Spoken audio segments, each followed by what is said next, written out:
చింత చిగురు mutton taste అయితే వేరే లెవెల్, చాలా బాగుంది. చింత చిగురు ఫ్లేవర్ తగులుతూ చాలా పర్ఫెక్ట్ గా వచ్చింది మటన్ కర్రీ అయితే. మీరు కూడా ట్రై చేయండి ఫ్రెండ్స్. హాయ్ ఫ్రెండ్స్, ఈ రోజు స్పెషల్ ఏంటంటే చింత చిగురు మటన్ అయితే చూపించబోతున్నాను. ఒకసారి తిన్నారంటే ఇంకా తినాలనిపిస్తుంది, అంత బాగుంటుంది. Welcome to my channel Srikrishna vlogs.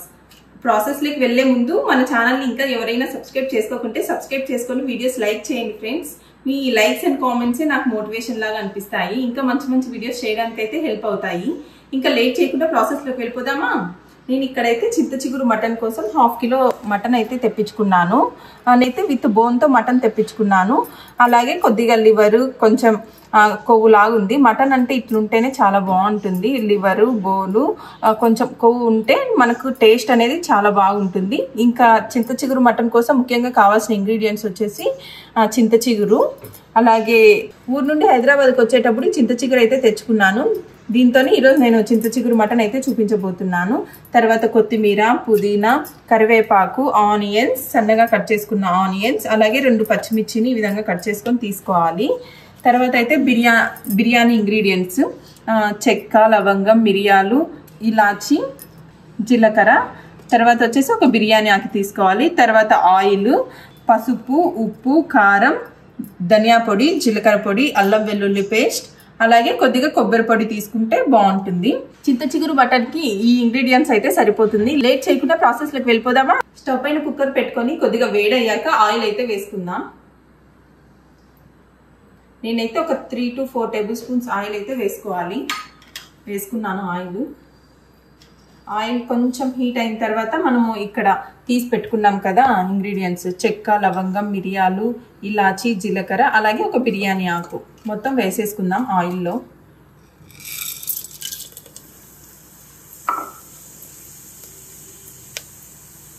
ఇవి కొద్దిగా ఫ్రై అయ్యాక మనం సన్నగా కట్ చేసుకున్న ఆనియన్స్ వేసుకుందాం.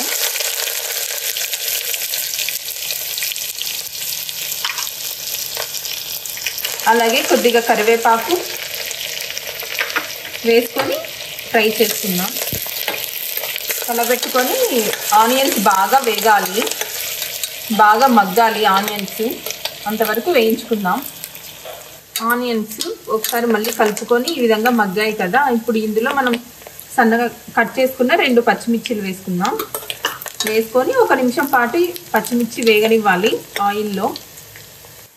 తర్వాత అయితే పసుపు వేసుకుందాం, 1/2 టీ స్పూన్ పసుపు, అలాగే 1 టేబుల్ స్పూన్ అల్లం వెల్లుల్లి పేస్ట్ వేసుకొని పచ్చివాసన పోయే వరకు వేయించుకోవాలి. అల్లం వెల్లుల్లి పేస్ట్ అప్పుడు బాగుంటుంది టేస్ట్. అల్లం వెల్లుల్లి పేస్ట్ పచ్చివాసన పోయే వరకు వేయించుకుందాం. అల్లం వెల్లుల్లి పేస్ట్ పచ్చివాసన పోయిన తర్వాత వాష్ చేసి పెట్టుకున్న 1/2 కిలో మటన్ వేసేసుకుందాం. మటన్ వేసేసుకొని మొత్తం బాగా కలపాలి. అల్లం వెల్లుల్లి పేస్ట్ మసాలా అంతా మటన్కి పట్టే విధంగా బాగా మిక్స్ చేసుకొని ఇప్పుడు మూత పెట్టి ఒక 5 నిమిషాలు మీడియం ఫ్లేమ్లో మగ్గనివ్వాలి మటన్. 5 మినిట్స్ తర్వాత మూత ఓపెన్ చేసి చూద్దాం.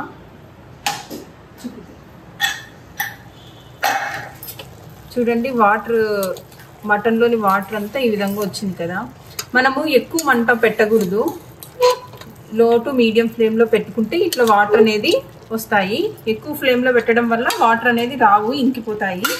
తర్వాత ఒక 5 నిమిషాలు కుక్ చేసుకున్న తర్వాత ఇందులో మనకు రుచికి సరిపడా ఉప్పు వేసుకుందాం. నేనైతే 1/2 టేబుల్ స్పూన్ వేసుకుంటున్నాను. తర్వాత కారం 1.5 టేబుల్ స్పూన్ అయితే కారం వేసుకొని మొత్తం బాగా కలుపుకుందాం.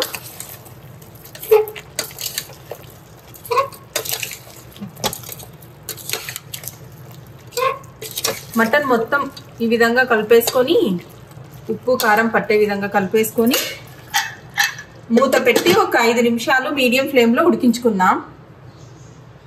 ఉప్పు కారం వేసుకొని ఉడికించుకున్నాం కదా, ఇప్పుడు ఎలా ఉందో చూద్దాం. చూడండి, తక్కువ మంట పెట్టి ఉడికించుకోవడం వల్ల మటన్లోని వాటర్ మొత్తం ఈ విధంగా వస్తాయి. ఇందులో నేను కొద్దిగా కూడా వాటర్ వేయలేదు, ఇవన్నీ మటన్లోని వాటరే. చాలా మంచి స్మెల్ వస్తుంది. ఈ విధంగా కలిపేసుకొని తర్వాత ఇందులోకి 1 ఫుల్ టేబుల్ స్పూన్ కొబ్బరి పొడి అయితే వేసుకుంటున్నాను, కొంచెం తిక్కుగా ఉండడానికి. తర్వాత 1/2 టేబుల్ స్పూన్ ధనియా పౌడర్, తర్వాత 1/2 టేబుల్ స్పూన్ వచ్చేసి జీలకర్ర పొడి. ఇవన్నీ డ్రై రోస్ట్ చేసుకొని మిక్సీ పట్టుకున్న పొడులు. ఇంట్లో నేనే చేసుకున్నాను, బయట కొనుక్కోవడం ఇష్టం ఉండదు నాకు. మంచి ఫ్లేవర్ ఉంటుంది ఇంట్లో చేసుకుంటే. తర్వాత ఇవి మొత్తం ఇలా మిక్స్ చేసేసుకొని ఇందులోకి కొద్దిగా పుదీనా, తర్వాత కొద్దిగా కొత్తిమీర కూడా వేసేసుకున్నాం. వేసేసుకొని మొత్తం ఒకసారి బాగా కలిపేసుకొని, ఈ విధంగా బాగా కలిపేసుకొని మనకు గ్రేవీకి తగ్గట్టుగా కొద్దిగా వాటర్ వేసుకుందాం. నేను ఎక్కువ గ్రేవీ కాకుండా కొంచెం దగ్గరగానే చేసుకుంటున్నాను కర్రీ. ఎక్కువ వాటర్ ఏం పట్టవు కుక్కర్లోనే కాబట్టి. ఈ స్టేజ్లో మనకు ఉప్పు కారం సరిపోయిందో లేదో టెస్ట్ చేసుకుందాం.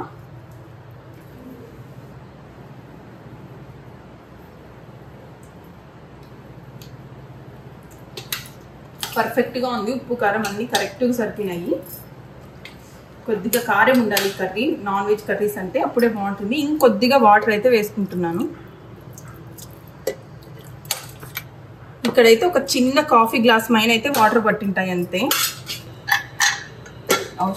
ఇప్పుడు మూత పెట్టుకొని ఒక 5 విజిల్స్ వచ్చే వరకు ఉడికించుకోవాలి. అంటే 90% ఉడికే విధంగా మటన్ ఉడికించుకోవాలి.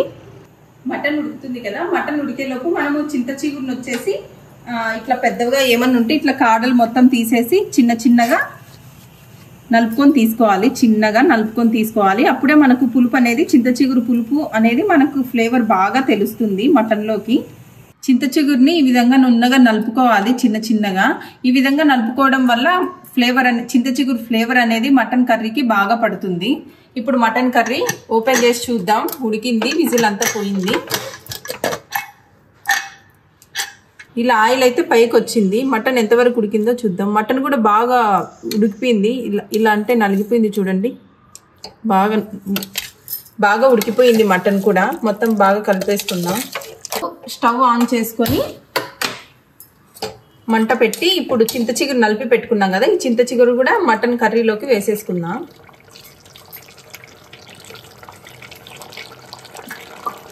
చింత చిగురు వేసి కర్రీ మొత్తం బాగా కలిపి ఒక 5 to 10 మినిట్స్ అయితే ఉడికించుకోవాలి. మూత పెట్టి ఉడికించుకొని ఇంకొక 5 మినిట్స్ వచ్చేసి మూత తీసి ఉడికించుకుందాం. ఒక 5 మినిట్స్ ఉడికించుకున్నాం కదా మూత పెట్టి. ఇప్పుడు మూత తీసి ఒక 5 మినిట్స్ ఉడికించుకోవాలి. చూడండి ఎలా ఉడుకుతుందో. మనం లో ఫ్లేమ్లో పెట్టి ఉడికించుకోవటం వల్ల అడుగు అంటకుండా ఉంటుంది. అంటే మనము థిక్ గ్రేవీ ఉంది కదా, థిక్ గ్రేవీ ఉంది, అందుకనేసి వాటర్ తక్కువగా ఉన్నాయి కాబట్టి లో ఫ్లేమ్లో పెట్టి ఉడికించుకుంటే బాగా పడుతుంది చింత చిగురు అనేది. తర్వాత ఫైనల్గా వచ్చేసి మనం కొత్తిమీర వేసుకుంటే మన చింత చిగురు మటన్ కర్రీ అనేది రెడీ అయిపోతుంది. చాలా టేస్టీగా ఉంటుంది. మీరు కూడా తప్పకుండా ట్రై చేయండి. చూస్తుంటేనే నోరు ఊడిపోతుంది. నాకైతే ఎప్పుడెప్పుడు తినాలా అనిపిస్తుంది. మంచి స్మెల్, టెక్స్చర్ చాలా బాగుంది. పర్ఫెక్ట్గా సరిపోయింది. ఉప్పు కారం మసాలాలు అన్నీ ఎక్కువ లేకుండా తక్కువ లేకుండా సూపర్గా ఉంది. ఎప్పుడెప్పుడు తినాలని అయితే వెయిట్ చేస్తున్నాను. తిని టేస్ట్ అయితే ఎలా ఉందో చెప్తాను. చింత చిగురు మటన్ అయితే రెడీ అయిపోయింది. ఇప్పుడు ఎలా ఉందో టేస్ట్ చేసి చెప్తాను.